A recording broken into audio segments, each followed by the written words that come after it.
Welcome to the Healing Broken Trust podcast. I'm Morgan Robinson. And I'm Brad Robinson. And we're excited to bring to you this episode. It's called Fantasy Love Affair versus Real Love and 20 Differences. And we apologize in advance. We're here in Oklahoma and it is allergy season. So if we sound different than normal, we're sorry, but we're going to do our very best to sound as normal as possible. All right. So let's jump in, Brad. Yeah. What do you think? Morgan, one of the most heartbreaking things that I will hear from people who've been betrayed is they'll frequently make a comment like this. My spouse told me that they love me, but they're not in love with me anymore. Yeah, that's right. And that they've never felt this way about another person. They will say that my spouse is a good person, but I think they've lost their marbles because they're saying they believe this affair partner of theirs is their soulmate. Right. And then the final statement they'll make is, how do I even compete with that? Mm-hmm. Like, we've had what I felt like has been a stable relationship, a stable marriage. And then they meet somebody, or it's a coworker or somebody they've known for a while. And then they feel like they've been struck by lightning and have this intense infatuation, intense romantic love with somebody. Mm-hmm. How do I even compete with that? And it is devastating to witness that. It's devastating to live it. It's devastating to see people go through that. Unfortunately, it's not that uncommon. Many affairs, especially emotionally charged ones, are driven by a powerful experience called limerence. It's a form of obsessive, addictive love that creates a kind of emotional high that some people call love sickness. And for many unfaithful spouses, the affair begins as a connection or as a friendship, but then quickly transforms into an intense, all-consuming attachment that feels impossible to walk away from. People will say logically, I know this isn't what I want, but I feel pulled in this direction with my heart. Mm-hmm. Like, I know it doesn't make sense on paper. I'm much older than this person. This person has a lot of history, a lot of baggage. We're not really good for each other, but I feel this intense pull towards this person. And it's hard for people to walk away from it, even when their head says this is not right for you. Yeah, right. Right. Logic is defied. Yeah. Now, often that intensity that we just described is compared to the quieter but steadier love they feel toward their spouse, what researchers call companionship love. And because limerence feels more alive, more urgent, they mistake it for true love. Yeah, for the real thing. Yeah, but here's the truth. Limerence is not real love.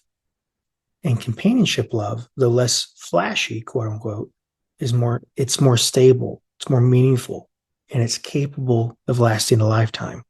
So we're going to break down both of those, what limerence is and what companionship love, what they are, in the following sections ahead. That's right. So in season 1, episode 2, we really break down limerence and tell you about what it is. But I think it's important briefly to just talk about limerence for just a moment. So it's more than just attraction, right, Brad? Yeah. Yeah. Limerence is more than just attraction.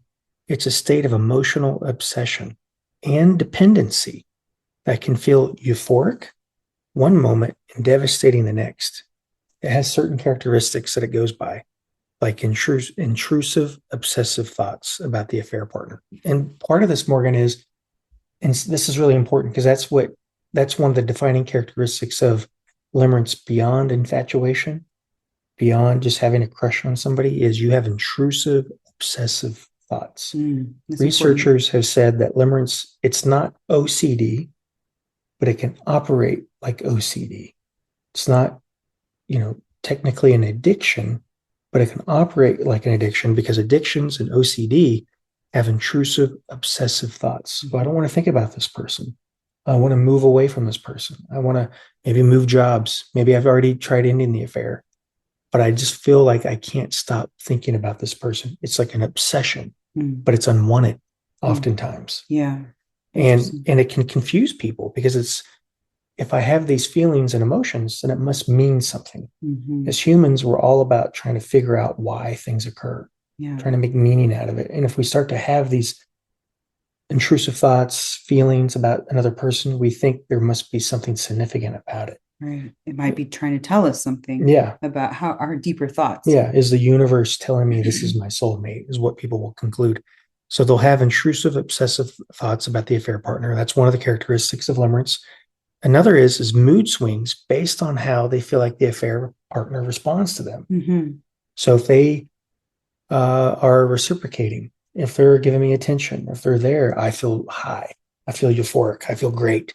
But if I feel like they're not there, I'm depressed, I'm sad, I get down. And a lot of those mood swings, that back and forth, is what drives limerence. What drives limerence is adversity, it's challenges, it's those adversities and challenges, uncertainty. That's what drives limerence. What drives companionship love is steadiness, it's security. There's no fear. It's I know you're with me and I know you love me. Mm-hmm. And what drives limerence is those mood swings. Do they love me? Do they not like me? Yeah, it really puts that person into an object, makes them kind of an object that your world centers around, which can't be sustainable.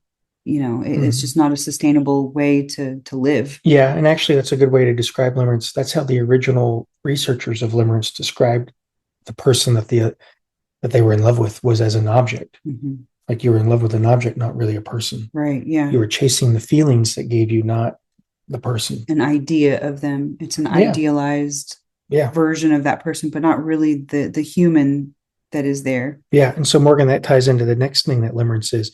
It's idealization, but of their positive qualities while ignoring red flags. Mm-hmm. So that's another defining characteristic of limerence is I see the good things about this person, and that's pretty much all I think about. Mm-hmm. They could have been married 5 times. They could have a train wreck of a life, but what I see is those good qualities in them. Right. And I overlook there's some warning signs here. There's some red flags. Mm-hmm.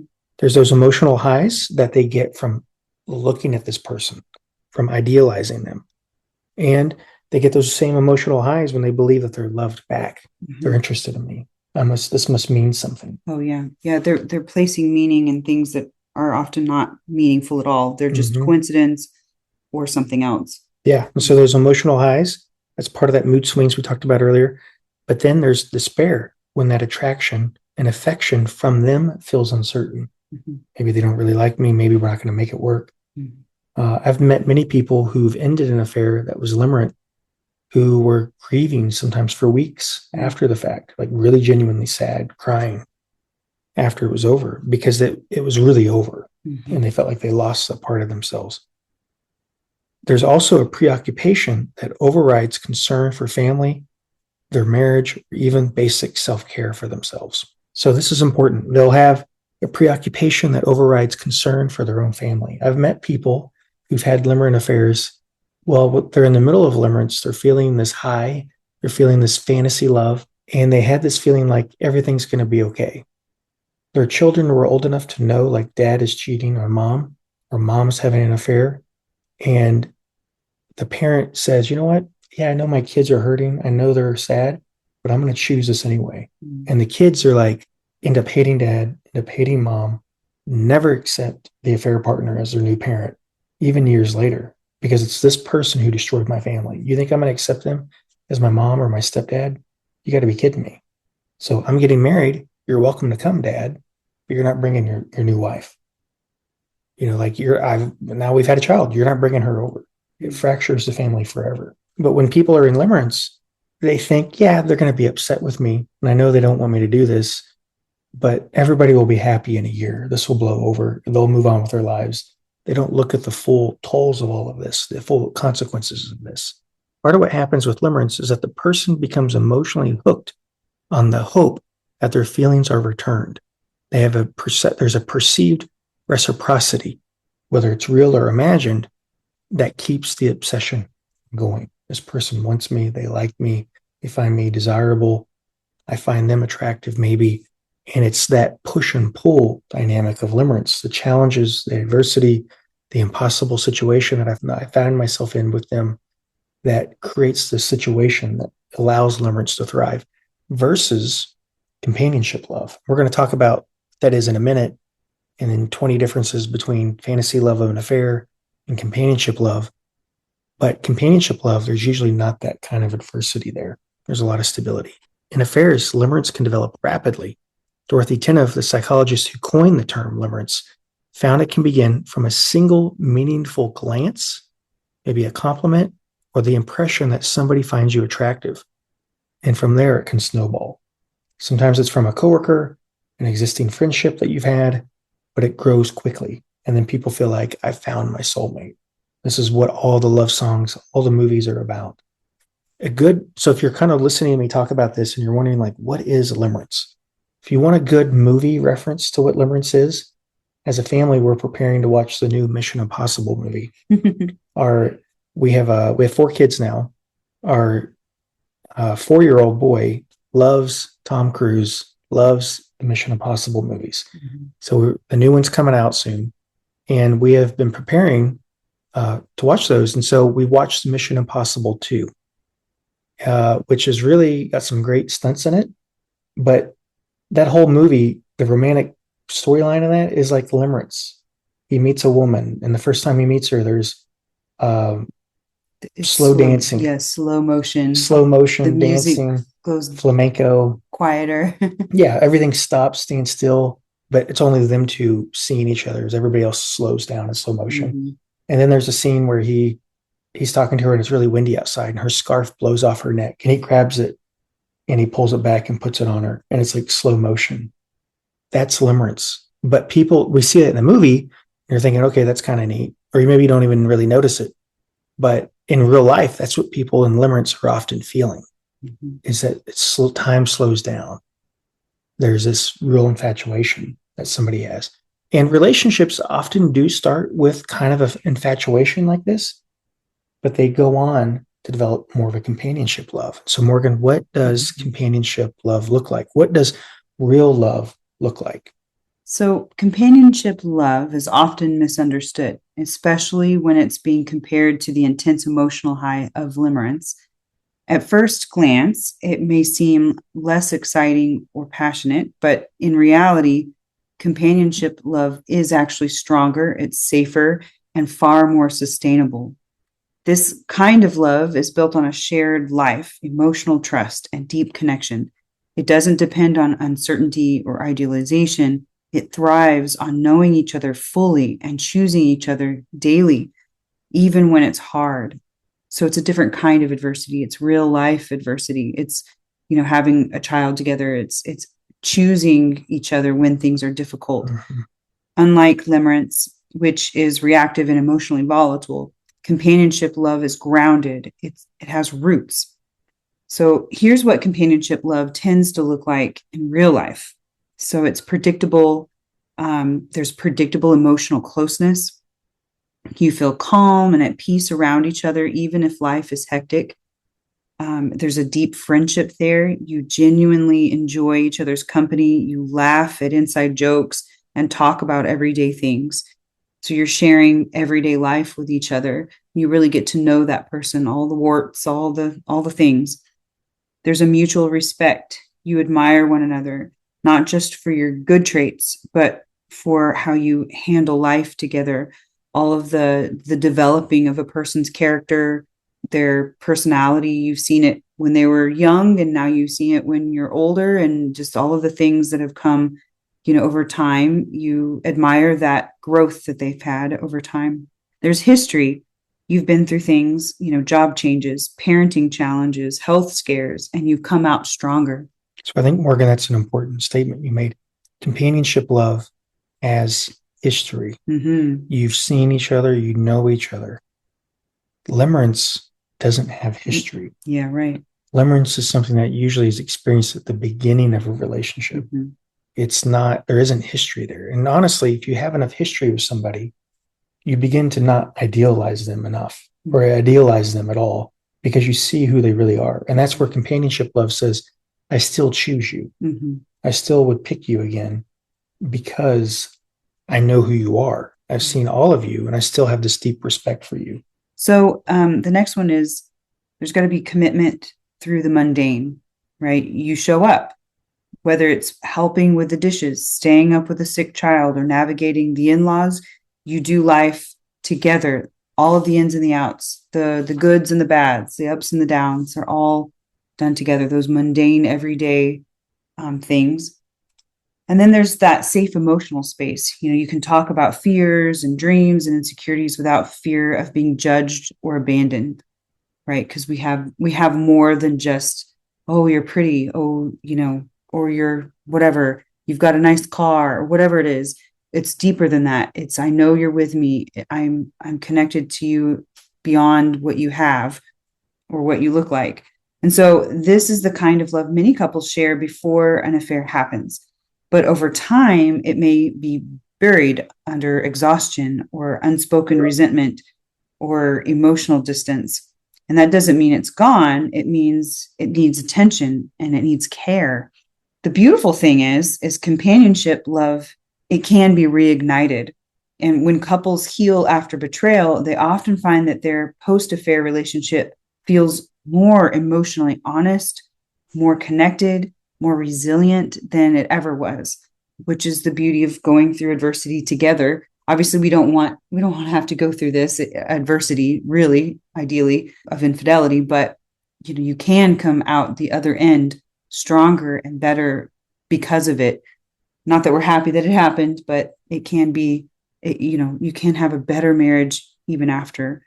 So the question next, it becomes, why companionship? Why companionship love is underrated and undeniably better? Why is it better? So Morgan, in the early stages of a relationship, limerence often steals the spotlight. It's flashy, it's emotional, it feels urgent. It's the bells and whistles. It's the things that you see in romantic comedies and love songs. It's the falling in love stage. Companionship love, by comparison, seems calm, even ordinary, but that's its strength. Mm-hmm. Companionship love doesn't need chaos to stay alive. Unlike limerence needs adversity, needs challenges. Where limerence feeds on tension, fantasy, and emotional unavailability, companionship love thrives on emotional safety and presence. It doesn't burn out in 2 years. It acts like limerence does. It matures over decades. Companionship love is underrated because in our culture, love is often portrayed as something that happens to us, not something that we grow. And people think, oh, we fell out of love. Right. It's something that we have to nurture. Right. Movies and music celebrate the sparks of passion, but rarely show the kind of love that gets up at 2 a.m. to clean up after a sick child or stays during a hard season because you made a vow. But the truth is, that kind of love is the one that lasts. Mm-hmm. It's the kind that shows up. It's the kind that can weather betrayal, grief, financial stress, or aging. And in the long run, it's the kind of love that brings peace, not just passion. Yeah. So people will start with passion, but we're meant to mature to companionship. Why is companionship love worth fighting for? When someone caught in limerence says, I've never felt this way before, what they're often describing is intensity, not intimacy. Yeah. So they're describing intensity that's intense, not true intimacy. They don't really know each other. Because when you start to know a person, that's when you move out of passion stage, so to speak. You're seeing the more authentic them and you're choosing to respond. This is what I'm about to say is kind of a weird way of putting it, but the most adversity or conflict, quote unquote, there is in a relationship is more in the dating period, because that's when rejection is the highest. Like, you're going to reject me. I got to like groom myself well. Right. I have to take you to nice places. I have to impress you, because we should still do that when we're married, but yes, we should, but there's inherent conflict there. Right. This could be the end. This could be our last conversation. This could be the last meeting we have. There's not a fight, conflict. There's conflict there. That creates more intensity, where there's more maybe passion for a person, more driver of limerence. But when you have more of a history with somebody, you develop true intimacy because you start to see the 4 seasons of that person. Right. You go with them through their parents' death. You go with them through job losses. You go with them through all the global events we've all lived through, like COVID and recessions and stuff like that. You go through that with them, through the highs and the lows. And limerence isn't really about that. It's about what we feel from that person. Companionship is about what we build together. That's what companionship love is. It's a difference. It's a choice. I think of limerence as that outer form. We're seeing the shell of the person, and you got to go deeper than that outer form. Yeah, exactly. Well, the inner substance. Yeah, limerence is easy because it's it's something that almost happens to us. Like I get Right. struck by lightning and I have this response like, oh my gosh, you're incredible. Mm-hmm. Companionship love is I'm choosing Right. you. I'm still wanting you. Yeah. Yeah. Even when it's hard. Morgan, something I'll see in our work is when a spouse is ready to leave everything for their affair partner, they're often comparing the emotional high that they get from limerence or that Mm-hmm. fantasy love with the lived reality of their history with their spouse. Yeah. Yeah. And it's not a fair comparison No. because over here you have this fantasy. Anybody can be happy on a vacation. Mm-hmm. Go on a cruise, you go to an amazing place, a new destination. You're meant to be happy. Right. Vacations It's are manufactured happiness. It's manufactured happiness, but real life, it's the ups and downs, and it's not a true fair comparison. And this is what I've seen over and over again.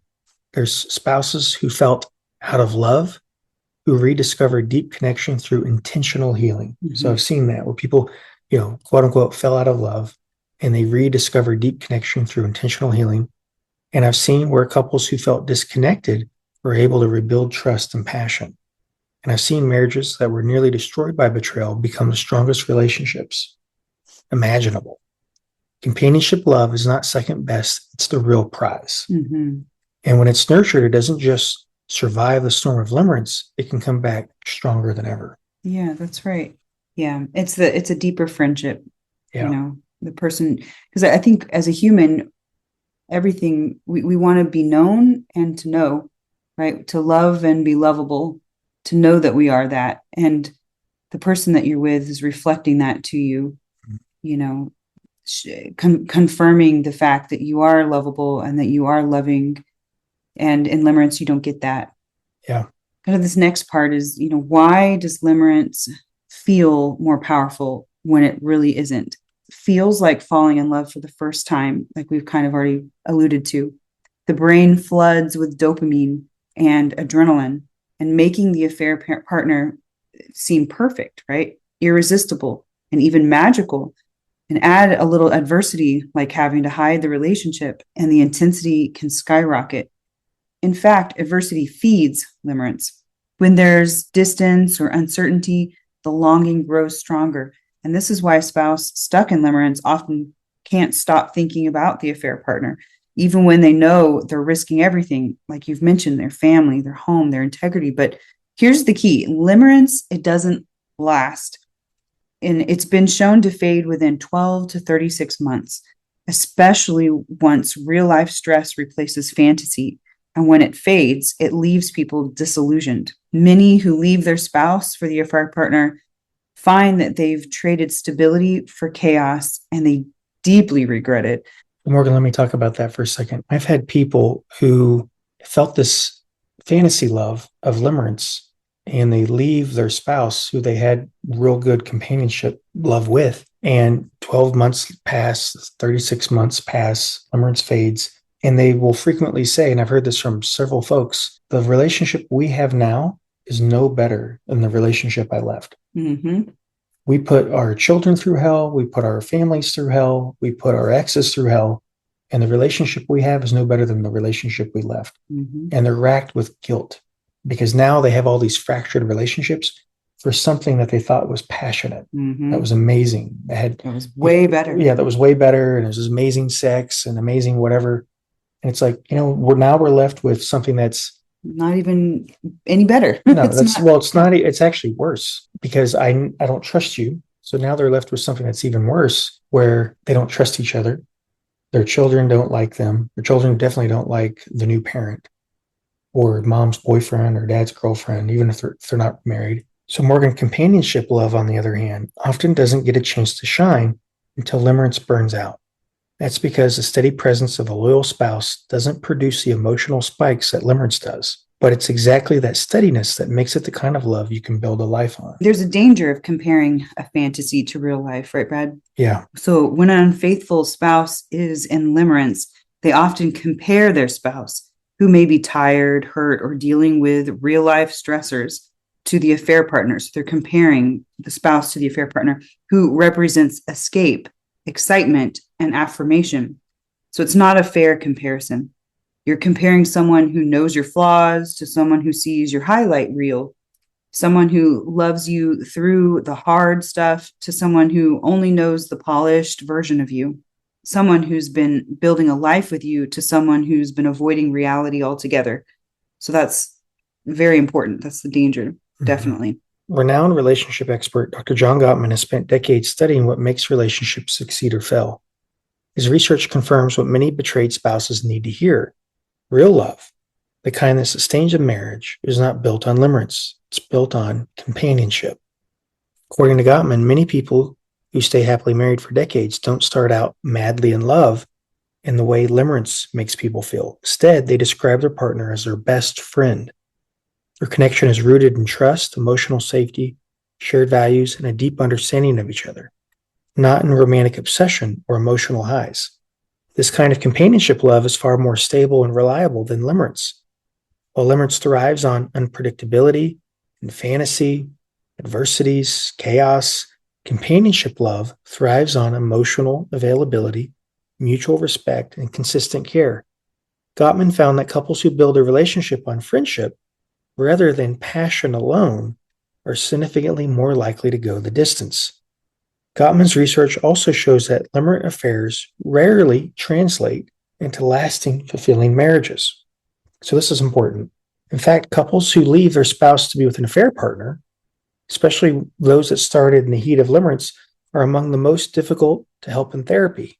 Once the emotional high fades, they're often left with unresolved personal baggage, trust issues, and no real foundation to build on. Gottman's work reinforces what so many discover after the devastation of infidelity. Companionship love isn't just more dependable, it's what real love grows into. Mm-hmm. Yeah, and it's hard to trust yourself too if you've always just been governed by your emotion. Your marriage began with friendship, steady affection, and shared dreams. Don't throw that away for the emotional flash of limerence, because when the dust settles, it's companionship love, not the high of infatuation, that truly stands the test of time. Yeah. And so what Morgan and I are going to do is to help you better understand why companionship love is worth protecting and nurturing. We want to give you a comparison between true love and limerence. Mm-hmm. Right. And there's about 20 of these. So the first is, there's the foundation. So true love is built on mutual commitment, trust, and shared values, whereas limerence is driven by intense attraction and fantasy. So true love is built on mutual commitment, trust, and shared values. Limerence is driven by intense attraction and fantasy. The second difference between fantasy love and affair and true love is the duration. True love grows and endures over time, whereas limerence is temporary, typically fading within months or even a few years. So the duration is different. True love grows and endures over time, whereas limerence is temporary, fading within a few months or a few years. Very good. Yeah. And then you have focus.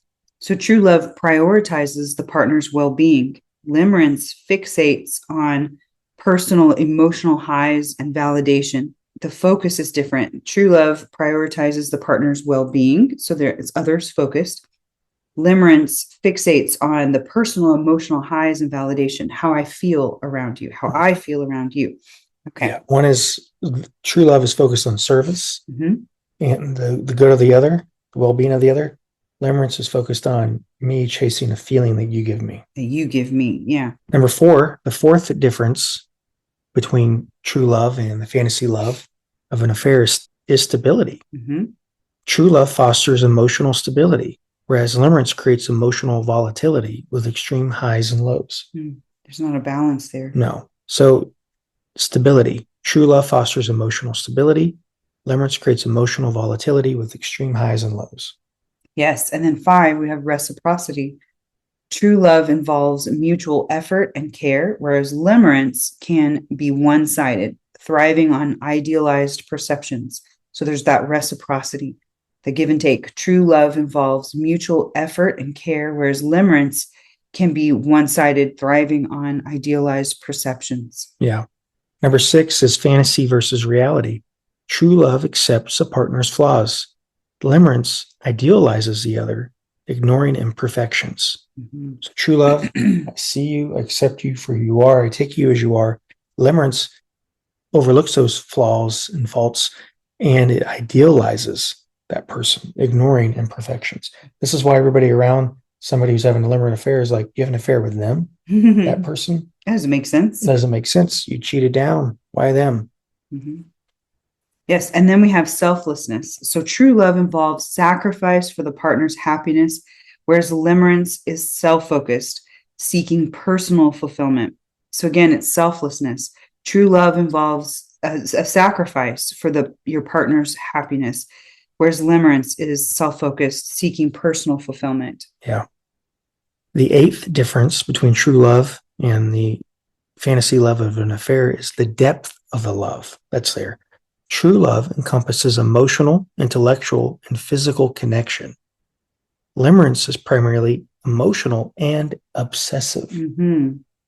It's a key difference. True love encompasses emotional, intellectual, and physical connection. Limerence is primarily emotional and obsessive. So the whole person is addressed in true love. Yeah. Yeah. Whereas the other is just parts of a person.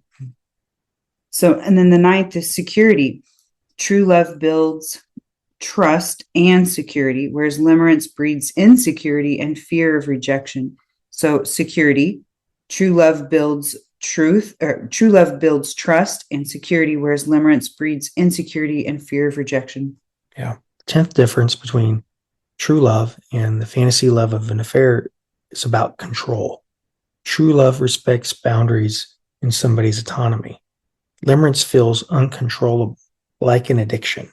Mm-hmm. So you feel like you're out of control. I can't stop this. I feel addicted to this person. But when there's true love, we can respect that person's boundaries, give them autonomy. There's self-control there. Mm-hmm. Yeah. 11, growth. True love encourages personal and mutual growth. Limerence stagnates, consumed by fixation. So it's growth. True love encourages personal and mutual growth. We're growing together, we're developing as people. Whereas limerence stagnates and is consumed by fixation. We're fixed on the idea of this person right now and not even really thinking about the future or the past, probably even. Yeah. So number 12 is about clarity. True love allows rational decision making. Limerence clouds judgment with obsessive thoughts. So when you're in true love, you're rational, you make conscious choices. Because of the way limerence works, it clouds a person's judgment with obsessive thoughts. Mm-hmm. Yeah. Then we have 13, which is consistency. True love is steady through challenges. Limerence fluctuates based on the other's attention. Again, consistency. True love is steady through challenges. Limerence fluctuates based on the other's attention. Number 14, intimacy. True love deepens through shared experiences. Limerence thrives on longing and distance. Again, thrives on longing, distance, adversity, challenges, chaos. Mm-hmm. Idealized versions of things. Yeah, but true love is steady through those challenges. Yeah, so that intimacy, it deepens. Yeah, true love deepens through shared experiences. Yeah, that's interesting. Then we have 15, where there's respect. True love honors the partner as an equal, whereas limerence places the other on a pedestal. So there's respect, where true love honors the partner as an equal, and then limerence places the other on a pedestal. Number 16 is conflict resolution. True love works through conflicts constructively. Limerence avoids conflict to preserve the fantasy. I can't upset you. I can't really talk about true issues because it'll push you away. It'll true love shake up this idealized idea. Yeah. Or idealized relationship. Yeah. True love works through conflicts constructively. Yeah. Very good. And then there's independence. True love supports individual identities, whereas limerence seeks to merge or lose oneself in the other. So there's independence. True love supports individual identities, whereas limerence seeks to merge or lose oneself in the other. And Morgan, that's a theme of limerence. Mm-hmm. A stage of limerence is actually the extinguishing of the self. Is a stage of limerence where you literally like lose yourself in the other person. Mm. And it's not so much about how wonderful that person is. It's more about the unresolved issues that the limerent experiencer has. Mm-hmm. That's why they lose themselves in another person. And it's also what makes coming out of limerence difficult, because I've, in a sense, kind of lost myself into that experience. And now that it's over, I don't really trust myself because I've seen what I've done, how I've hurt other people. and I did something that went against my values. Yeah, you've sort of set aside your wants and desires and real thoughts and real opinions about things for that other person's or that other idealized version of that person instead of, and so when that person's gone, now you've got to redefine who you are to figure out, oh my gosh, who am I now? Yeah. I don't even trust that person anymore. Yeah. So 18 is motivation. True love is motivated by care and commitment. Limerence is driven by a need for validation or escape. So true love is motivated by care, commitment, working towards the good of our spouse. But limerence is driven by I need validation. I need escape. Mm-hmm. One is others focused, the other is self-focused. Yeah. We're building something together in true love. Number 19, there's long-term vision. And so in true love plans a shared future. We're building something together towards something. Whereas limerence focuses on the present emotional rush. So long-term vision, true love plans a shared future, whereas limerence focuses on the present emotional rush. And then number 20, outcome. True love often leads to lasting partnership. Limerence fades, leaving regret or disillusionment if somebody acts on it. Mm-hmm. The key theme is that true love is focused on working towards the good of our spouse or the good of the other person. Limerence is focused on what I get out of this, what pleases me, what enjoyment I get out of this, what thrills me. How can I use this? What can it do for me? I mean, it goes back to what you said, and the original researchers said, it's treating the other person as if they're an object. And companionship love and true love is treating the other person as somebody's good that we work towards. Yeah, as a valuable and lovable, caring partner. Yeah. These differences aren't just theoretical between fantasy love of an affair and companionship love. They show up in real relationships, especially during infidelity. And they explain why many people feel confused, torn, or devastated when they mistake limerence for love. Mm-hmm. Yeah, all of these are really good. So that's 20 differences really in how love, true love, and how fantasy, limerence really operate kind of in tandem or side by side. So thanks, guys, for walking through this with us. It's, like I said, allergy season here in Oklahoma, and so we're coughing up a storm. We're going to have to cut those out because we've coughed all through this program. Thank you for listening to us today. I do have a quick question for you. If you're ready to rebuild, I want you to keep listening. Because at some point, after the confessions and confrontations, after the affair partner fades into a myth or even a memory, couples are left with a quiet aftermath of everything that's happened. And that's when the real questions start. Can we come back from this? Is it even worth trying? The truth is, most couples don't have a map for navigating betrayal. They have pain, confusion, and maybe a half-hearted internet search. But that's why we created the Healing Broken Trust workshop, not as another lecture on communication skills, but as a lifeline for you. It's where couples learn to put the pieces back together without pretending they weren't shattered first. This isn't group therapy and folding chairs or a seminar of vague feel-good platitudes. It's a strategic, research-based experience designed specifically for you so that you can heal from infidelity. You'll get clarity on what really happened, tools to rebuild trust, and expert guidance that makes the impossible feel possible again. If you're tired or guessing what to do next, or watching your marriage bleed out slowly, you can get help that actually works. Go to healingbrokentrust.com to find out more. I look forward to meeting you there in person. Hi, guys. Thank you, guys.